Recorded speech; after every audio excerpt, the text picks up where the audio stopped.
I'm Scott Trout, CEO of the domestic litigation firm Cordon. We help men deal with the life changes triggered by divorce, such as child custody and property division, among many others. But life changes also occur after divorce. These changes can make parts of your existing court order irrelevant or harder to follow. If you feel a modification to your court orders might be necessary, talk to us at Cordell. We're a partner men can count on. Contact Cordell.com. 1065 East Hillsdale Boulevard, Suite 310, Foster City, California, 94404. People don't respect me enough in the radio world because my headphones were $12 on Amazon. That's why. And I'm really coming in hot with the hot takes. You know what I mean? Wrong. You know what I mean, Jelly Wrong. Bean? You know what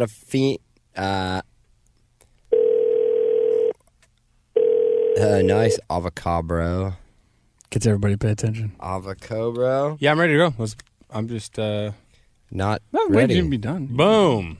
Well, I feel like I should tweet a podcast link for that. Yeah. Thank you. You know, La-di-ding, ding, ding. I'm in just a fantastic mood today, guys. doubt it. Shut up. You're listening to The Brian Moote Show with Brad Nolan. What's up? I'm the Brad Nolan part, at Brad Nolan on everything. Find me, tweet me, love me. I need it. I need the validation. Ugh, he does need it. I have to have it or I won't come to work. This is his only creative outlet, everybody, that he gets to talk through a microphone in. I'm Brian Moote. You can find me by Googling Moote. And you either find me or Patrick Moote, who's in studio hanging with us today. Now let's get something knocked out right out the gates, Brad. All right. Let's talk about your bet fail. You're double down. I don't call it a fail. You failed. I did not fail. You failed. 100% you already failed. Why? Here's the deal. Here was the bet on the table. Brad, you will be at 15% body fat or below from 28%. So I have to lose half my body fat, basically, by September 1st.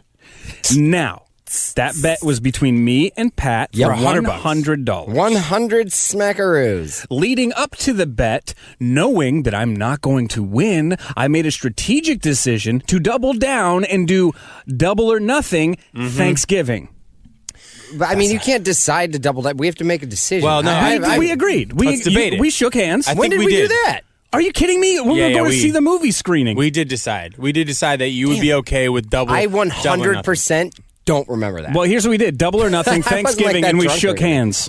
It's the it's the marijuana Brad, and the painkillers. Honestly, if I'm being completely 100% honest and I don't want to hurt your feelings, I'd give you until like 2021. I mean, honestly, I might even give you the rest of your life. That's exactly. I just can't cash in on it if you're dead. Hold on. That's exactly what he said when I said it. He's like, I'm just going to keep letting you double it until you're right. That's how unthreatened I was. I was like, I don't need that info. Brad, delete. And to be fair, you validated his stance by saying that's also my strategy to keep letting you double down until you die. Right. And I never paid. Whoever dies first. So, but Brad had an interesting realization today because getting down to 15% body fat from 28, even by Thanksgiving, that's a hell of a task, man. That's two plus months. And 28%, I don't want to have to tell you, that's almost a third of your body is fat. Thank you. Thank you. Oh, I poined that out to him so many times. I do carry it well, I have to say, for myself. Yeah, nobody else will. You've really embraced the dad bod. Right. Because you got good posture. No, and you're just like evenly puffy. It's like an even, it's like you got stung by a bee. Like you're just 1/3 too Well, that's big. what I'm saying. It's like you carry with your shoulders back. See, the thing that really gets people is when they try to hunch their shoulders over to try to suck in the entire body, so they have an arched back to try to make it look like they don't have a little bit of a gut on them, and then eventually you're going to be able to hide it for so long, but that gut will go past the hunch, right? And now you've got a real problem on your hands. Yes, you do. But now Nikki will be back shortly, Brad's wife, and Brad's wife, Pat, is committed. Well, I think Brad is committed to going, yo, dude, you got to help me out. Yeah, here's the deal. I don't have enough money whipped to lose this bet. I can't lose this bet. I'm like 2 months behind on bills at this point. So I made that angle with my wife. I said, hey, wife, listen, this is a financial decision for us. I need you. I don't care what time of the day it is. 6 days a week, I have to work out. You have to help me. You have to keep me honest and keep me on it because she's been really great with her fitness goals. So I'm hoping that I can just kind of let go and let Nikki. That's kind of what I'm going to try to do. The problem is going to be the cheat days for you? No, there are no cheat days in this program that I'm doing. P90X3? Wow, that was so Russell Wilson. There are no cheat days. There's no cheat time to days. sleep. No time for No cheat days. Okay, if there's no cheat days, then let's just rewind a little bit and remember that it's 12%, not 15. It was 15. It's always It's been 12. 15. 15 or below. It's 12. 12's hard to 15 get. or If you below. want till Thanksgiving, 12 it's is 12. like Michael Phelps, bro. Yeah. It's more like Let's be 7. realistic. I mean, you could also use a more accurate description of Pat Moote. Pat, you all famished from the cancer, so you're Yeah, probably less than that's that. not fair. Well, that's what I'm saying. It's all about those cheat meals. But Brad, here's the thing. I don't doubt that if you were just, every day, not at a radio station where we get bombarded with free food. True. For every By the way, single next day. week we have Wingstop coming in, so. See, every single day is a new national whatever day. Oh, it's National Chili Dogs Day. Here's a bunch of chili dogs. In Wham we get a bunch of free food. But that is what makes. When I started radio, I weighed 200 pounds. Now I weigh 230, and it's been a never-ending battle to hover around 215, going up and down. Because, man, if you are dedicated, that's when you get pushed to the limit. When, for me, I try not to eat till 10 a.m. and then I get in here, and it's like, hey, look, it's just we have donuts for no reason. It's not even a national day. It's just donuts in the studio, and you can see that some people who work in radio, you can tell who they are because they don't look like they look like they've just embraced the free donuts. There's a lot of those guys. Yeah. A lot of and they those look dudes. happy. They I look think really happy about it. If you're a radio personality and anyone ever meets you and they're like, oh my God, I thought you looked different in person. What's like That just means you're fatter than they thought. There's a radio personality in Los Angeles that only puts cartoons of himself up. Yeah. And it's a solid 100 pounds lighter than he is in real life. Well, Pretty good. But here's the thing, though. I dig It's like that. radio, it depends on the format and the people that you're trying to talk to, but it's not just on radio anymore. Because that's the old joke, face for radio. Yeah, face for cameras in your face all day long in the studio. Oh, what are we doing now? We're doing, for example, I wore a Hufflepuff Harry Potter sweatshirt today, and we end up interviewing BB Rexa. And I'm like... And I'm wearing a Seattle Mariners hat, and it's an LA radio station. So it's like, hat goes on backwards. Now I look like that guy who shouldn't be wearing a hat backwards anymore. Right. Oh, you so look like you live with your parents. Like, Right. you so look like a guy who's like, oh, I've been at this radio job for 30 years, In a 35 a years. Hufflepuff Harry Potter sweatshirt. And okay, yeah, we're going to have a bunch of high-definition cameras in interviewing a pop star. But I will say this, what I learned is I think that every time we have a musician in studio, if they're under the age of 30, I'm wearing a Hufflepuff hoodie because I was the only one who got complimented on looking good. You're like, is that a Hufflepuff sweatshirt? Oh my God, Did she say that? Yeah, she was so into it. their entire PR team is all about it. Wow. Yeah.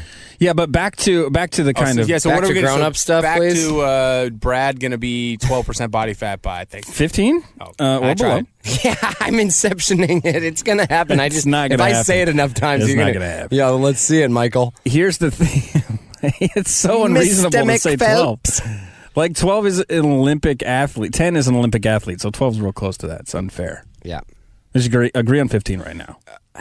I mean, Because we've already agreed on it, and we already shook Pat, hands. if you're will confident agree on to- if you're confident on 12, 15, I will agree you're to the fine. number that we agreed on originally. 15 then. Whatever that is. That is 15. Whatever the We number have to go is. back to audio and check that. Yeah, Pat wants whatever to go it back to podcast. I'm not agreeing to anything else. I'm just saying, if I lose this bet, you better guarantee that I'm checking the tape. I'm going through every second of it. But see, Brad admitted today that he's just not good at this without not. Nikki being like, you need to eat healthier, you need to do your P90X workouts. you need She's to do getting this. the money anyway.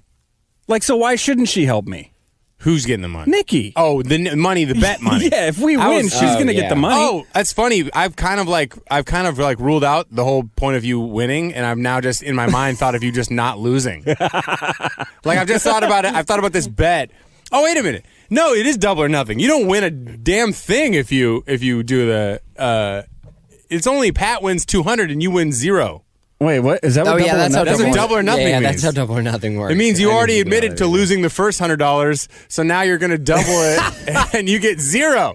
You get 0, Brad. I love that you threw out a bet term that you have no idea.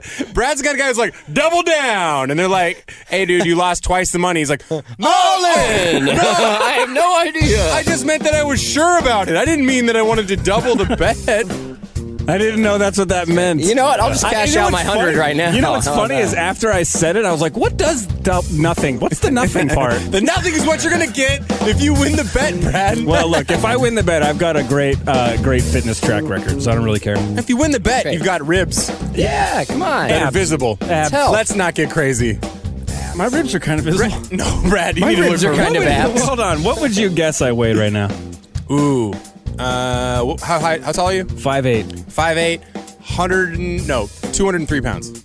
See, you're dense. So I was going to say something around there, but that seems a little high, so I'm going to go with 196. 190. In order to get to the 15% mark, I'm probably going to be around 160. 155. Good luck with that. Pat, what are you going to do with your $200? Oh, man. I don't know. so many options. I hate you. All right. Sorry. Oh, that's fine. Buy a whole cake and Is eat it. LeBron the worst person ever? Why? That's what we're going to talk about next. Okay. Why? I don't know. Because there's a bunch of LeBrons. There's a bunch of LeBron stories that have nothing to do with Los Angeles. They just have everything to do with being a dad and being an annoying Little League dad and then Little League parents. All right. Let's talk about it. Sure. Brian Moote is a stand-up comedian. Brad Nolan is a stand-up dad. The Brian Moote Show with Brad Nolan.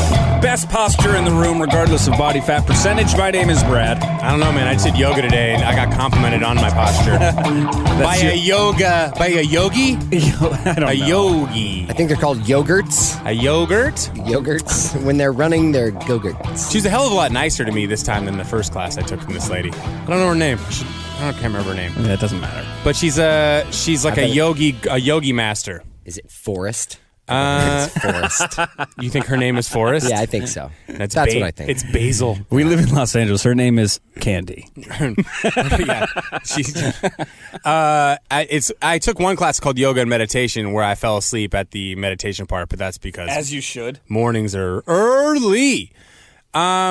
A bunch of stories this week that I want to cover. They're all about LeBron James. He had quite the weekend last weekend. LeBron James. LeBron James, current Los Angeles Laker, former Cleveland Cavalier, current movie mogul. Same cavalier attitude. I thought that was pretty good. Yeah, dude, that was Sorry. great. Really crushed that. coming in Brad hot. can't stop laughing. Coming in hot. He was in Las Vegas this past weekend for these high school basketball tournaments. Now, initially, the reason I was kind of excited about the story in general was because I remember going to these basketball tournaments, and I remember playing in all these high school tournaments, these middle school tournaments, and I just thought of how excited I'd be if LeBron James's kids' team whooped my team's ass. Right. Like, I'd be excited about that because you see, Just to be in proximity and just to kind of like experience the whole thing. yeah, it's why the whole thing has been kind of crazy. So earlier this week or late last week, LeBron James came out and said, and I want to get your guys' opinion on this because I find it fascinating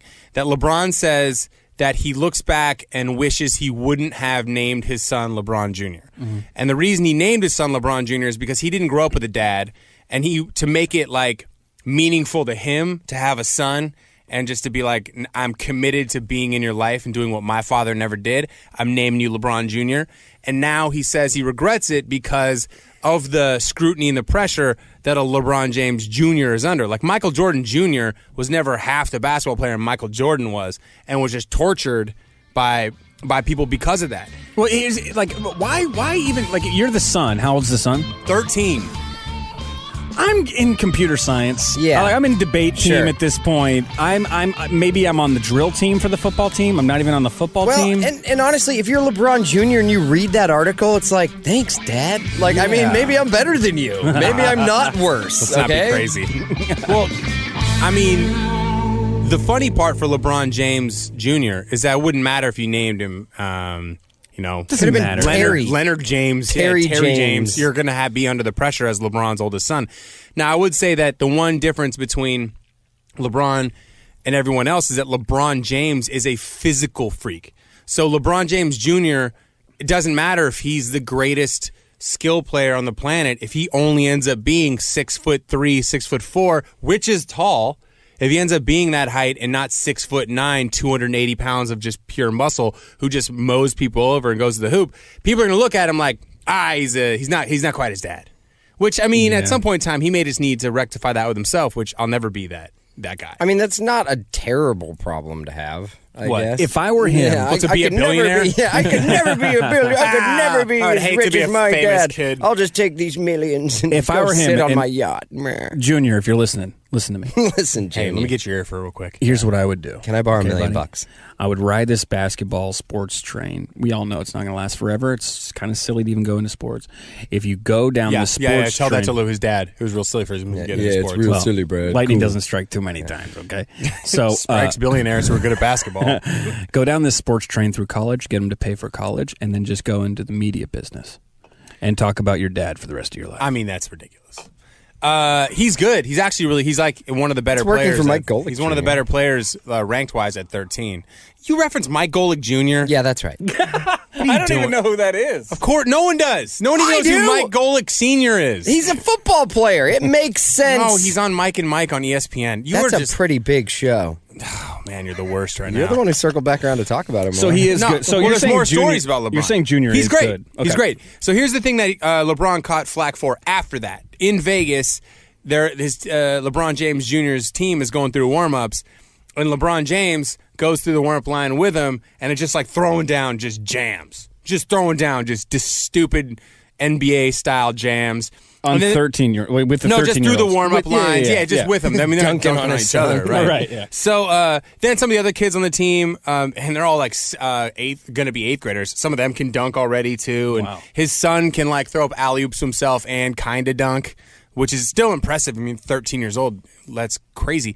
But he got a bunch of flack. Like, how are you going to say, man, that you regret naming your kid LeBron Jr. because of the pressure, and then what do? You get in his layup line and start dunking all over, dunking on dunking this, like showing off. I'm like, I saw that and I was like, dude, do you understand how cool a situation that is for the kids in that layup line? Sure. And I the was gonna kids say. on the other end of the floor that are like, damn, that's LeBron. Well, and every whack dad who has kids who play basketball goes out there and starts shooting jumpers like, when I was in high school, I should have saved me, kiddos. the bad jumpers. Yeah, come on. Just out there, every dad does that. That's all of a sudden because he's LeBron, he can't. He should. Well, I demand that you get out there and dunk it for the people. Yeah, get out. I mean, just the show off for the kids and stuff. Yes. It makes me laugh Make because dreams come true. It just is so funny how serious. And I was reading all these articles and watching clips and stuff. How serious all these parents take all this summer league sports, all these like traveling teams and stuff. And you've got parents criticizing and sports analysts like, was it a jerk move of LeBron to jump in the layup line and dunk? With no inventory on, hey, how cool is that for the kids, man? Yeah, if I'm a 13-year-old basketball player and the biggest name in the history, no, not history, the biggest name, And arguably one of the biggest maybe names of all time. in the sport is on the court with me, like just being a normal dude giving and you like just five hanging as you out, giving run you- by? Come on, dude, we were excited in wrestling about Ric Flair stopping by. I mean, That's pretty awesome. It was That's pretty awesome. awesome. I'd be excited That's in basketball really, if Ric really Flair cool. stopped. That's almost cooler. I'm not gonna lie to you. If Ric Flair Nature got Boy. in my layup line. Yeah. Sorry. Dude, he had a wrestling team that he brought to tournament champions God. every year, and he would do that when one of his team guys So won. amazing. Wow, that's It was pretty cool. awesome. So in one of the games this past weekend, this is what makes me crazy, and it brings me back to when I used to referee 5th grade basketball when I was in high school, just as a volunteer.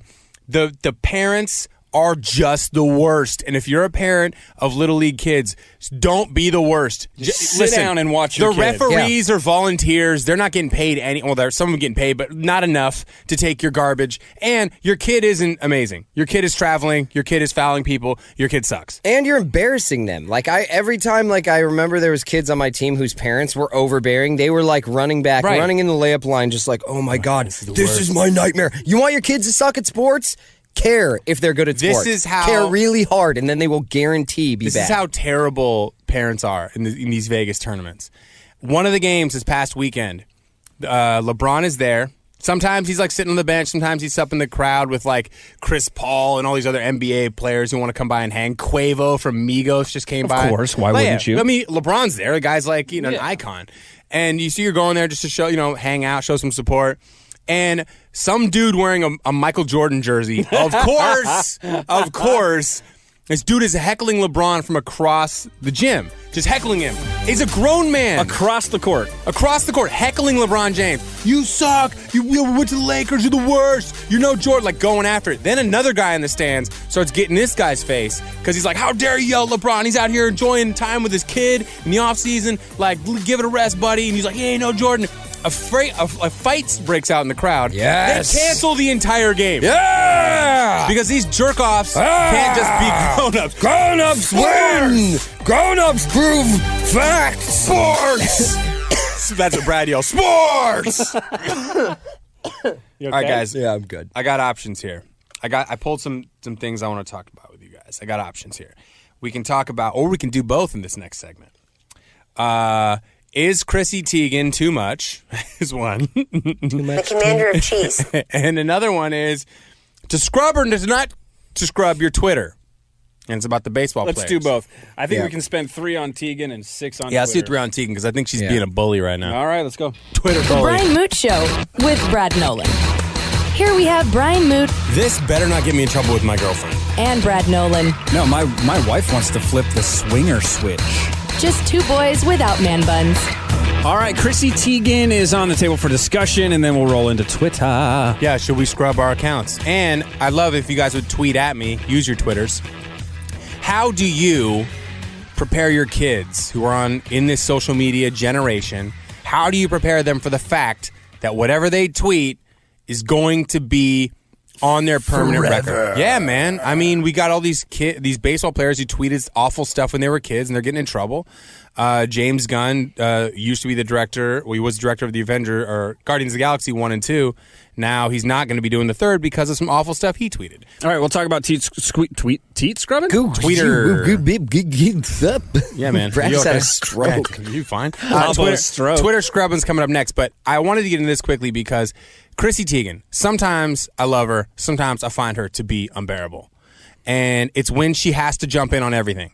And I love what she's doing now with body image. She's being super real about post-baby body, post-birth body. Ugh. And showing like, yo, it doesn't bounce back. I'm not bouncing back immediately.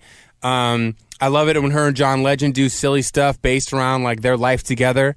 One thing that drove me crazy was when she just had to get in the middle of the news story about Meghan Markle's father, Thomas Markle, who basically says that his daughter has disowned him because of changed the his royal number family. but the royal family is basically just kind of scrubbed the personality out of her. Right. And like just whitewashed her. You want this money, you want this fame, you want this royalty, you're going to be just boring. And she basically just called him the worst. She got on Twitter and was like, Thomas Markle's the worst, the worst. Who worst. said this? Sorry. Chrissy Teigen was tweeting about it. I don't know. You got something better going on over there? No. You looking up game scores? I was looking at Chrissy Teagan pictures. Oh, Jesus. You creep. You brought it up. Well, no, I didn't bring it up. I can hear you typing on your computer feverishly.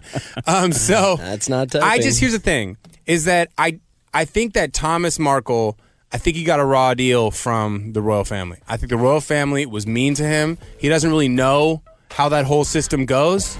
Like, he doesn't know what he's getting called fat. They're taking pictures of him with like KFC bags, and he staged those photos to look like he was really involved in the wedding. He doesn't end up going to the wedding. Meghan was upset about it. Would it have killed them to just include him from the beginning? That's what I'm saying. Yeah. The guy, poor guy, he's like, he's an old single man alone. He looks, he's overweight.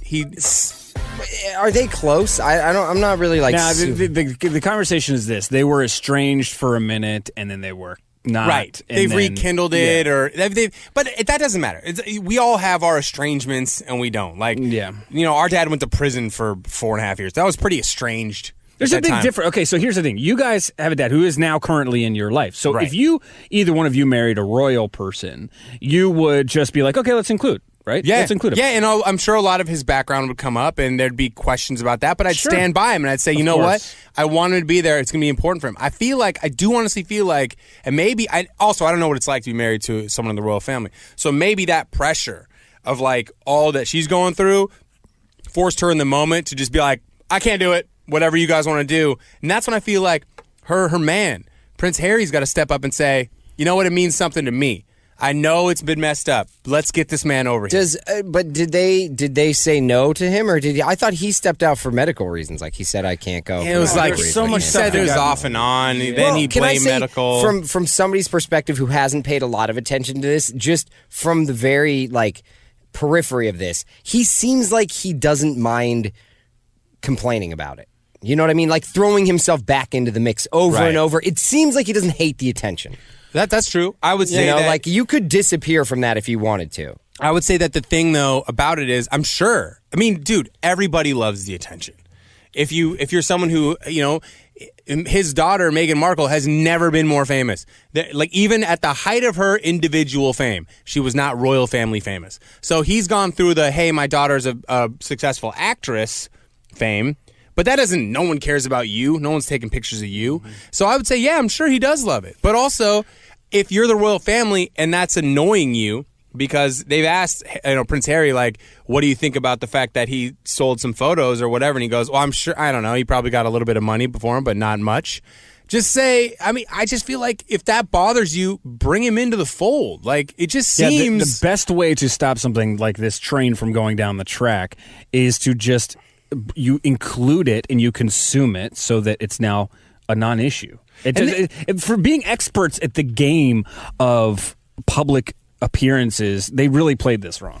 I mean, it seems like if she really wanted him there, I get the feeling, once again, having no concept of what's actually going on in this thing. Well, none of us really do. Maybe she doesn't, maybe behind the scenes, she doesn't really want to come out and say it, but she's like, I don't really like the dude. I don't really care for the guy. Here's the deal, though. And I don't want to tell him that because then he's going to be all weepy and mopey because he loves to be the victim. Here's the deal, though. But if it's not that, right? If it's the other thing, I don't think she'd have the strength to step up and say anything anyway. She's speaking with a British accent now.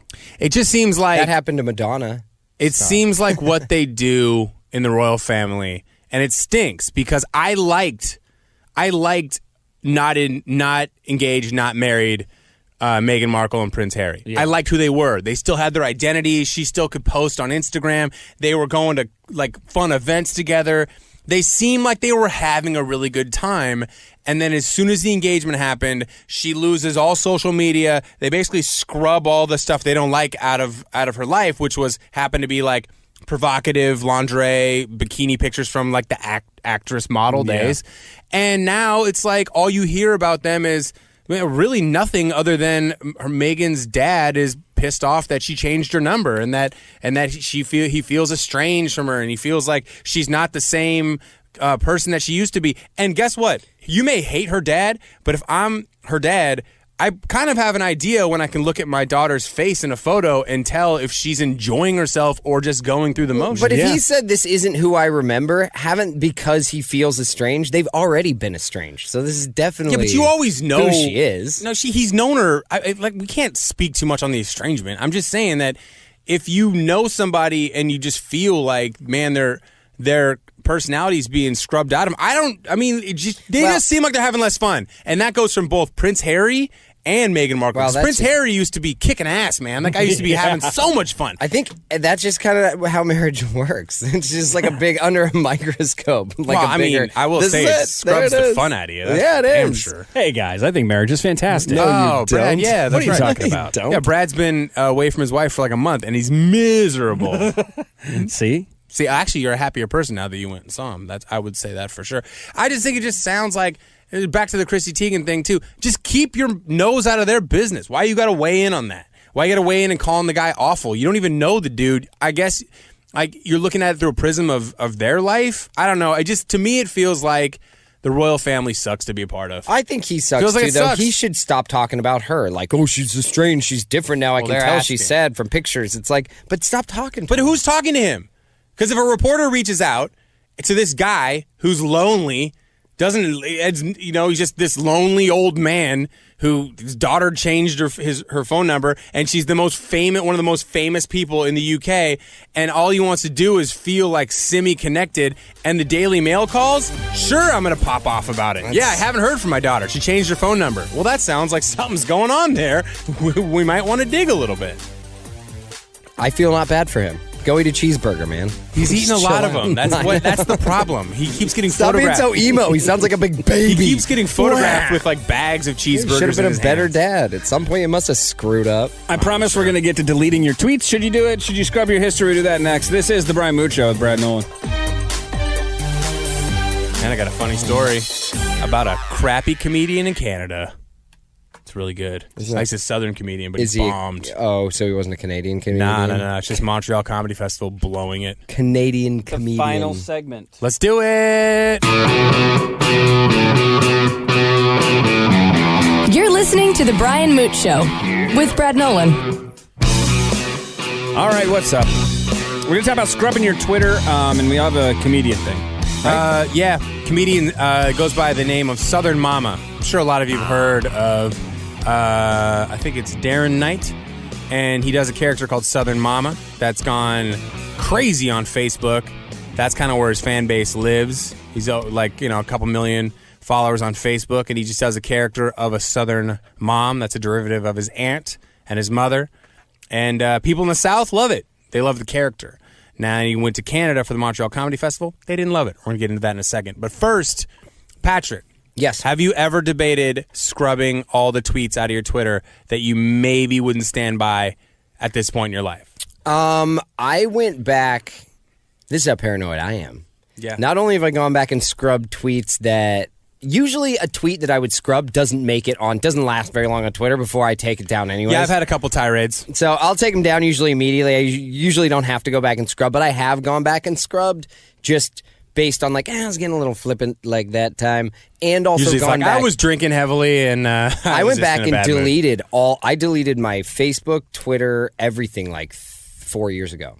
Deleted all of it. And started again? New ones with new names. Because just eliminate it. See, cut it off, and then just acted accordingly. I just would never want to hit a point where, and I don't think I'd have this problem because I'm usually pretty good about just if I don't like something that I tweeted, I'll delete it then, or the next day or whatever. I think that maybe there's probably some opinions I've had on Twitter that maybe would get me in trouble in certain circles.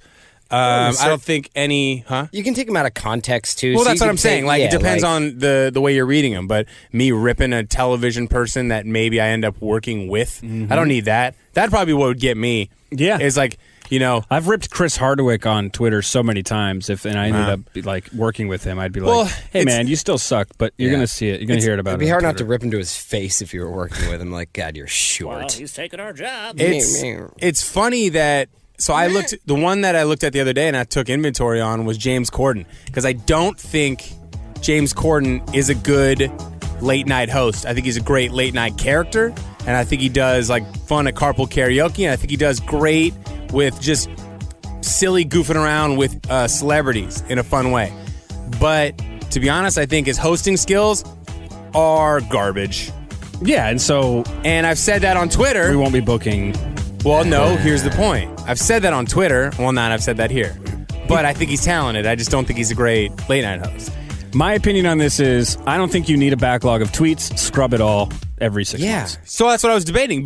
But here's the ethical dilemma I'm in. James Corden started doing stand-ups again, and I would if I were going to perform on that show, I would have to think to myself is this tweet that when I tweeted that James Corden I thought was kind of soft when he hosted an award show about, it was the first award show after the Harvey Weinstein Me Too stuff, and I thought he was real soft about, addressing some of the heavier issues, and whatever, he doesn't have to, but I think I just expected Jimmy Kimmel, and James Corden wasn't Jimmy Kimmel. He just wants to be silly, and that's fine. He's more of a Fallon guy, totally fine. But if I did book his show, I would have to go delete those tweets immediately, because what if that came up and they're like, so-and-so was slated to perform on James Corden, and then somebody dug through my Twitter and was screenshotting him, and then but now he's not because he ripped the guy. No. I think in this particular situation,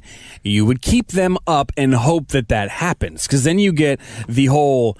Oh, he said that those are honest thoughts. Oh, you don't let authentic people on your show? And then the other side of it, you got to stand by it, because the fact of the matter is, it's true, and you still believe it today. So I think deleting those is actually unethical. I think you keep them up, and But then is you it let worth that news the story business? fly. Yes, of course it is. And then Kimmel would have you on the next day. That's right. Do you want to know what I think? I'm leaving it. You know what? I'm going to tweet him again. Yeah. You know what I think? Retweet 'em. You know what I Double think down. you should consider, Brian? You should consider the fact that it's possible that James Corden already read these tweets and they already did their damage. They already hurt his feelings. That's And true, they already made secretly. him feel bad. Hey, you never know. He's sitting there eating ice cream by himself, crying with his little furry slippers on. Question: trying to Were like you me. verified at the time you sent those tweets? I'm not sure. I don't remember. If you were, he has seen them, and the damage has been done. that probably was. Nah, that's not true though. No, I Because know. thousands of verified people are tweeting at him during an award He show seems while he's sensitive, busy. so just be very careful. I mean, that may be the case. I can't speak on that. That they're out there, and that could have been a thing. And I still stand by the opinions. I just don't think he's cut out for that specific part of hosting. But we like to think that famous people don't read those tweets. But then Lil Bow Wow, the rapper, had a Twitter meltdown, and he's replying to specific like fans, like just going through his replies. And I think that we like to think those people won't see him, but then the first thing they do is read them. And if you ever reply to somebody who's ripping you, they're like, oh my God, I had no idea you were ever going to read these. You're my favorite. I've been inspired. I'm going to go delete every single tweet unless it's talking crap about someone. And then I'm just only going to tweet things that I feel, negative things I feel about people. Welcome to how to use Twitter, Brad. That's how it's supposed to work. What were you doing? See, I'm just curious to know, like, from parents now, when you see like James Gunn or these baseball players who are getting busted for having awful homophobic tweets, how do you address that with your kids where you're like, hey, guys, I know you think Twitter doesn't matter. You have 9 followers, you're in high school, and you're tweeting homophobic slurs because who sees it and who cares, and you're just whatever. But those come back around to get you 8 years from now when you're not even thinking about it. And you're doing something else, and you're going to have to answer for those things. And what are you going to say? I'm not racist anymore. Well, were you racist at 16? Like, why, or homophobic at 16? Or were you just a dumbass kid? Like, I don't even know how to answer that question because I wasn't that way when I was 15 or 16. I think as a parent, you just say, hey, here's some examples of how this can go bad. Here's some da-da-da. Show them all the examples, and you say, listen, this is not what I would do. And then they either do it or they don't. I think in that situation, you just let them learn. Okay, rule number 1, don't be racist. Rule number That's a 2, great rule. don't be homophobic. Great rule, Rule too. number 3, Raise 'em don't right. say mean, horrible things to people. Number 4, be nice. Don't agree with number 3. What? Well, if it's Don't say mean, accurate. horrible things to people? Well, I mean, if it's an accurate thing. I mean, sometimes say, like me telling Chrissy Teagan to mind your own business. No. Yeah, that's not I actually mean and don't horrible. agree with You that. telling I like, Brad that he's 1/3 fat is probably. I mean, but I was okay with I that. mean, he's got the numbers to back it up. I mean, 28% body fat. I really don't know. Mother. sabermetrics. I mean, I probably could have said it's almost a quarter. It's probably more accurate than almost a third. We're gonna round up. going the negative way. Actually, it's not. 25%. Oh, yeah, it is closer Yeah, to you got 25. 3% versus. Yeah, 5. you guys are jerks. He's only a quarter body fat. There's no way we're rounding. All right, down. before we get out of here, I want to get on this story. 1 real minute quick. left. We got a minute. So Darren Knight was booked for the Variety Top 10 Comics to Watch this year. He goes on the Montreal Comedy Festival, and he starts talking and lecturing the crowd when they're not really digging the Southern Mama character, which is a caricature of Southern folks. Starts lecturing them on the fact that he's not doing comedy based on race or sexuality, as a lot of the comics before him did, because there was a lot of very diverse comics on this show, because people don't want to hear that. They want to just laugh. They pay to laugh. They didn't pay to like laugh and, oh, heavens to Betsy, think about why the joke is good. Kind of lectured the crowd, got booed off stage. Wow. Because these Canadians weren't trying to hear it, man. They wanted to hear they wanted to hear you do your thing, do You well. got free health care. You're not trying to hear that. He's only been in comedy for 2 years, and this is his first time doing Canada, so that's a problem for him. Chris Redd on SNL was the host, lectured him on How Dare You Know Comedy. But it's funny, it's the first time that Montreal the Comedy Festival has booked a quote-unquote internet star who sells tickets in the States, and it completely blew up in their face. So maybe they put real comics on now. Thank God. Woo-wee! I saw a funny tweet about that, though. They said, all we have to do to get rid of YouTube and stars is just send them to Canada to perform one time, and then it ends their career. And then Canada's like, what are you guys doing down there watching this chump Easy. piece of heck job? Easy. It stinks. It's like going ice fishing. The Brian Moote Show with Brad Nolan.